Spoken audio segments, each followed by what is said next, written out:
Hello everybody and welcome back to McElroy's Motors, home of the weird, the boring, the projects, and the adventures. Thank you guys so much for tuning in. Today's date is August 28th, 2025, and as of right now, I look absolutely ridiculous because I just got off a 12-hour night shift. But unfortunately, I do have some rather unfortunate news regarding the road trip because it was going to be the 5 of us going, and now we're down to 4, and I have a very valid reason for that, to which you'll see later on. So I guess it's now time to cue the music.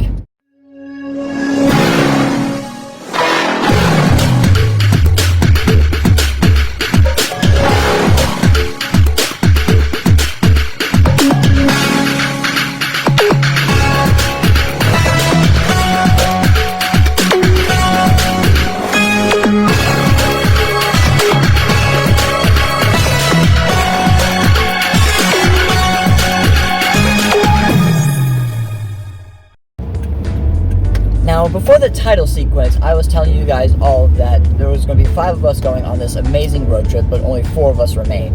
And the reason why I'm saying only 4 of us remain is because my good friend Sean, who went with me up to Michigan to celebrate the birthday celebration of my good friend Richard Bennett, as well as to the IX Center Car Show, as well as to the city of Bloomington, Indiana, and back to Akron again, he unfortunately got arrested early this week. And as such, I do not know where he is at this time. I do not know if he'll be able to get out of prison around this time. But even if he did get out of prison early enough to go on this road trip with us, I do not feel safe taking him on this road trip because of the nature of the offense that he had caused. I will not disclose it on camera, but if you are more curious about it, I can definitely leave a link down in the description so you guys can email me and ask me more questions about it, but I refuse to disclose it on camera out of respect for his family. Disgusting, Tesla! So, with all due respect though, Sean, as much as he may have messed things up for himself, I do give him my massive thanks for his video contribution.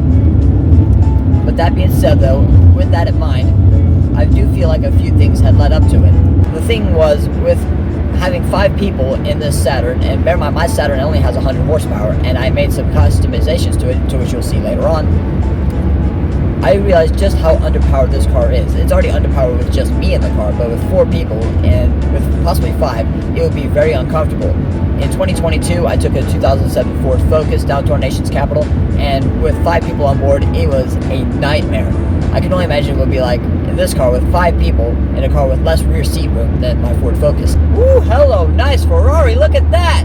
There was one thing that led up to it, and that was the fact that he thought I was in some kind of competition with him, by which I mean he did ask me how much money I had saved up for this road trip, which I told him because I wasn't on my management pay yet. I saved up a whopping $1,200 since the beginning of June, but that's going to go up again because my management payroll starts effective on September 5th.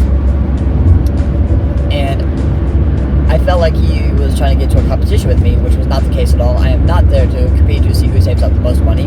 I'm just trying to save up as much money as I can because I'll be driving this 28-year-old Saturn a whopping 2,500, maybe even more miles through 9 states and our nation's capital of Washington, D.C. The thing that bothered me about the whole road trip with taking Sean, of course, was the fact that since I came back from Auburn, Indiana to attend the Saturn National Car Meet, there was always uncertainty. He was always telling me that he was going to make it, he was not going to make it, he was going to make it, he was not going to make it, he was going to make it, he was not going to make it.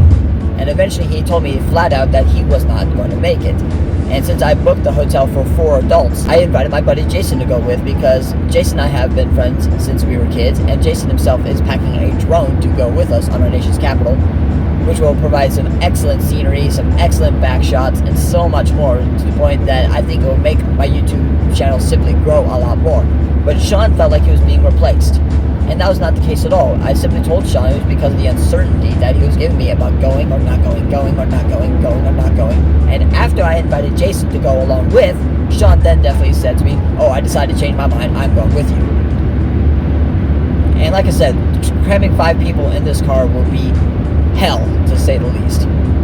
And given the fact we'll be going up and down the Smoky Mountains on some twisty back roads, this thing will be pushed to its limit. I am sure of that, because there'll be 4 people, plus luggage, plus souvenirs, plus snacks, drinks, and all that shit. So it's crazy. And for Sean to think that he could just simply intrude into my plans is just simply incredulous. I did offer to give Sean a hotel that I know of when I went to Washington, D.C. for 2017, 2020, 21, and 2022. But he has made absolutely no effort in terms of saving up for his own portion of the hotels, because the hotels that we had booked only have space for 4 adults and nothing more. And it's unfortunate because I thought he was able to contribute for his own hotels, but he had told me that he would be sleeping in the car for the majority of the trip. And if you ask me, I think that is just unbelievably crazy, because I do not know about you, but if I'm driving out of Ohio, getting through Pennsylvania, getting to New Jersey, crossing back into Pennsylvania, going through Maryland, DC, and a small portion of Virginia, just on the first day, the last thing I really want to do is sleep in a car. He just was making everything backwards for himself, and I was especially worried about him sleeping in a car. Bear in mind, DC has a similar population to Alaska, but DC itself is only 10 miles across. So that means if you were to walk across DC, it would take you roughly 2 hours, maybe 2.5 hours.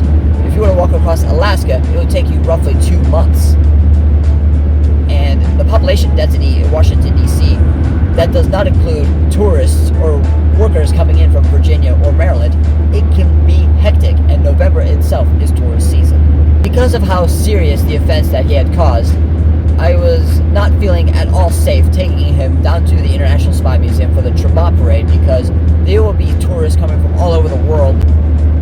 But either way, I am not going to dwell on this for too much longer, because I have made some seriously cool customizations to this car that you may have seen in my YouTube shorts.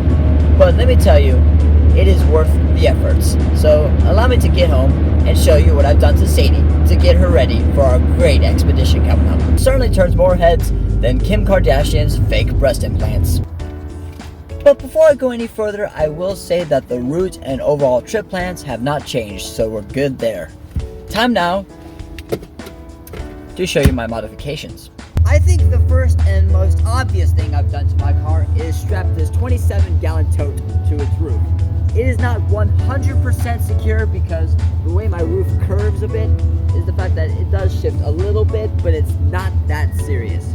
And the next modification that I've done that's very obvious, at least from the outside at least, is add all these lettering to the side of my car. Well, at least we did it, because needless to say, with it looking as yellow as cat pee, it made it look a bit tacky.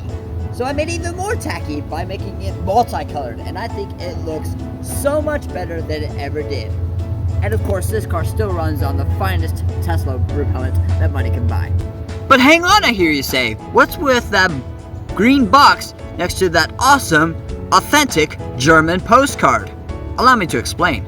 That green box back there is where I mounted a homemade first aid kit, because you never know when you're going to need one on a long trip such as this, especially with me having eczema and my friend Alicia having sensitive skin. But the green bins do not end there, because I put 2, one on each of the rear doors, and I made some rear seat door pocket storage. So therefore, my friend Alicia and Anthony, who sit back here, they have a place to store their phone, their wallet, their keys, whatever bits and bobs they want to carry with them along the trip, or perhaps even smaller souvenirs, let's say small magnets or bumper stickers or whatever suits their fancy. I do apologize for this crazy camera angle, but it will have to do. I'm using a seatbelt buckle to hold the camera in place. But as you guys can see, I have installed some aftermarket cup holders in this thing. Okay, they were made out of cheap cup holder style ashtrays found at your local dollar store, but at the same time, they do work and they're bolted in place. What I did is I just simply popped the lid off, threw that away, and basically just screwed in 2 screws at the bottom. And the best part is, if I were to put a bottle or a big cup in here filled with fluids for the long trip, and I open the center console, they don't spill out all over the place. And what's even crazier still is the screws don't even come through the bottom of the lid of the center console, so nobody gets tinnitus, whatever it's called. You know what I mean. Yeah, rusty screw disease. Yeah, nobody gets that today. I also installed these adjustable blind spot mirrors, and let me tell you, they work absolutely phenomenally, which is going to definitely come in handy if our car is completely packed to the brim with souvenirs, snacks, or God knows what else. And I am so thankful I found them. I actually found these at Walmart, and they only cost me like $4, if that. I do have some other plans as well for the Saturn as well, because even though we don't have very much space left on the inside for any other crazy modifications, I definitely want to put a cooler in here at some point. Maybe I'll strap that to the roof or something. I do not know yet, but I just have to work out the measurements and all that stuff. But definitely a cooler is definitely a must if you're taking a very long road trip. At least I fixed the air conditioning and it's still working great after all this time. As you guys can see, Sadie's trunk has now a bunch of scratches all over it because when I originally strapped the tote to the car, I was originally planning on securing it to the trunk. And sure, that may have impeded my rear visibility by quite a considerable margin, but it actually held just fine, with the only exception of strong wind gusts, because over time it would just move the tote over just ever so slightly, and that's the reason why these scratches are in place. Not a big deal to me, adds character to the car, to which this car has in complete spades anyway. And that's the same reason why there are some scratches built along the sides of the tote now that it is completely strapped to the roof. Because of Sean's arrest, that did give one crucial elimination here, and that is, it got rid of our backup car, which is a 2014 Kia Soul. But on the upside is that Jason also has his driver's license, and he currently owns a 2007 Toyota Corolla. So if anything happens to my old Saturn here, we are covered and we are ready to go. But that being said though, I do apologize for dwelling on Sean too much because this was just a big blow on my part. Now as for the Toyota Corolla though, even though it's got the window of death, it is still perfectly reliable. In fact, Jason and I drove it to Pittsburgh, Pennsylvania not too long ago, and we had a great time. And the car made it there and back without any problems. And the air conditioning in that thing, I swear to God, it is so cold. By the time you get that thing to cool all the way down, it might as well feel like Siberia in there. But either ways, guys, I just want to say a massive thank you guys so much for watching, because this really means a lot knowing how much my YouTube channel has taken off so far. Don't forget to like this video, subscribe for more content if you haven't done so already, and I'll see you guys in an upcoming video. Take care, everybody. Ah, my knees.